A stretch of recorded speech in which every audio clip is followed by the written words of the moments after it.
ще заставлю.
Доброго дня, шановні колеги. До вашої уваги прес-брифінг речника.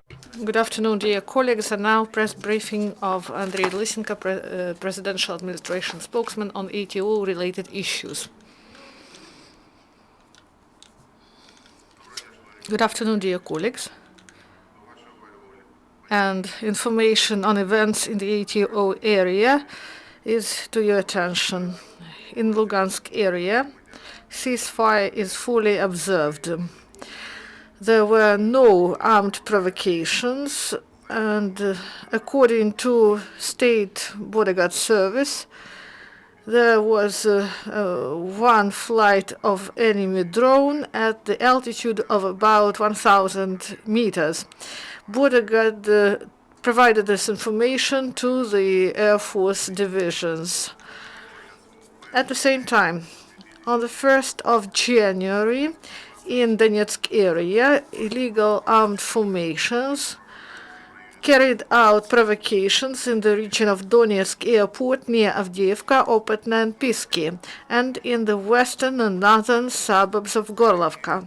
The militants mostly use small arms, large caliber machine guns, and grenade launchers. And near Zaitsevo, they fired with 82mm mortar twice. The militants violated ceasefire twice near Lugansk village, that is near Svetlodarsk.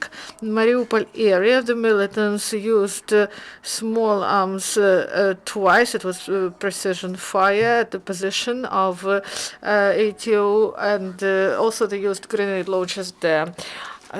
Two provocations were carried out on the bridge near Shirokina and Sartanatal-Lakiv way.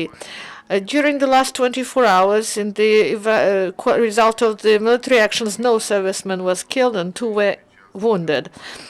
According to the intelligence service of MOD information, they informed that during the celebrations in so-called 3rd Detached Motorized Brigade, 2 people died, and also so-called 14th Battalion of the Territorial Defense, 2 people deserted, and there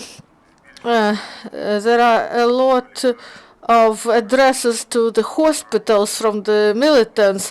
They say that they have traumas, or they are poisoned, or they suffered because of arms and firearms incidents, including wounds caused by friendly fire.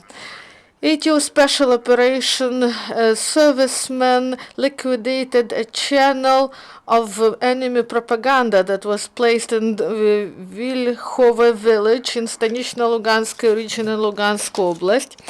On the tower near the school there was a transmitter, and in the school there was a special device, and this equipment was used by the enemy. It was connected to electronic devices, and they gained information, and all these equipment was dismantled, and Ukrainian National Guard in Slavyansk got military equipment, two BTR-4E, two MAZ freight vehicles, and four gas automobiles.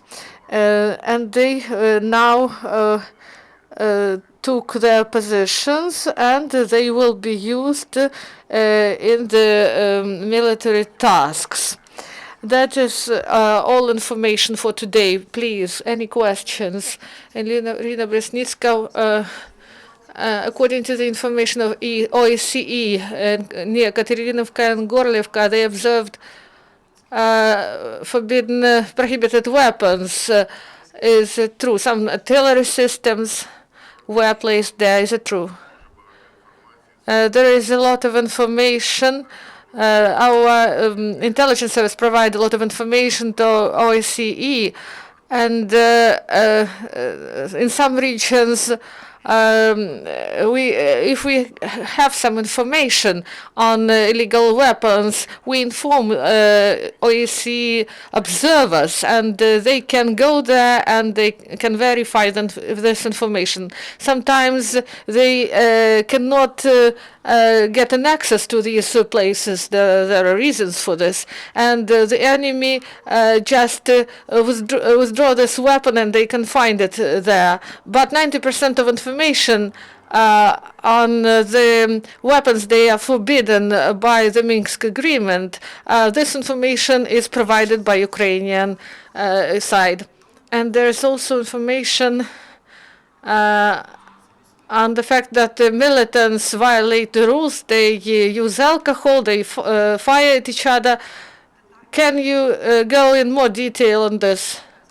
And intelligence service say that one of the leaders of the militants, that he was fired, and there's information that the militants are outraged by this. Do you have information on this?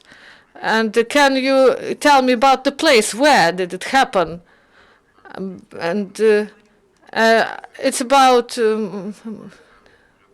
of course, there are some facts in the ranks of the militants. They are not disciplined. And speaking correctly, they don't have discipline at all. And people work for money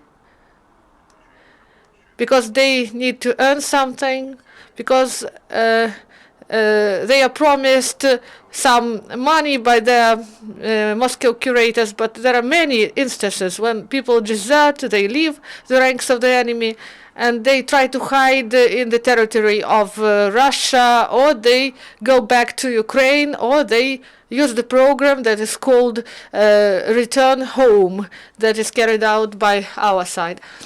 And there's an information that the militants do not want to obey the orders of their Russian commanders. Is this correct information? And that there are other divisions of DPR and some representatives of the prosecutor's office?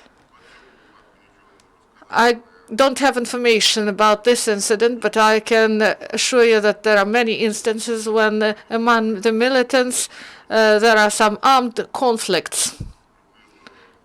And a week ago, we had an information from our intelligence service and operative sources from Donetsk that because of the military clash among the militants and the Russian forces, several people were hospitalized. There were 5 killed and 7 wounded representatives of the Russian Federation.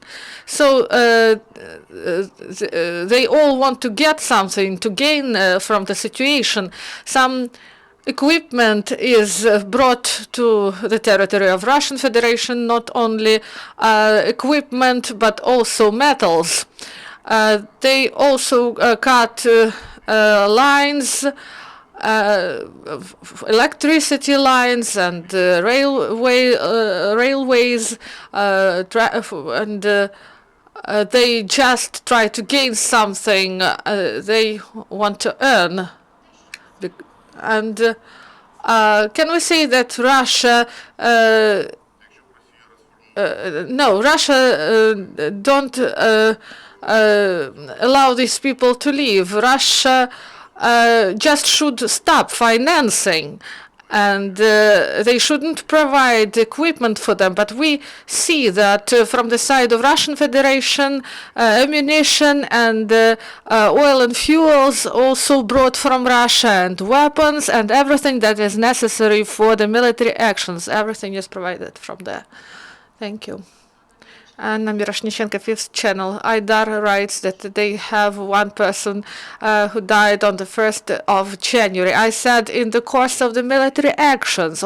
Yes, their servicemen died, but it was not in the result of military actions. Now they carry out investigation on this incident.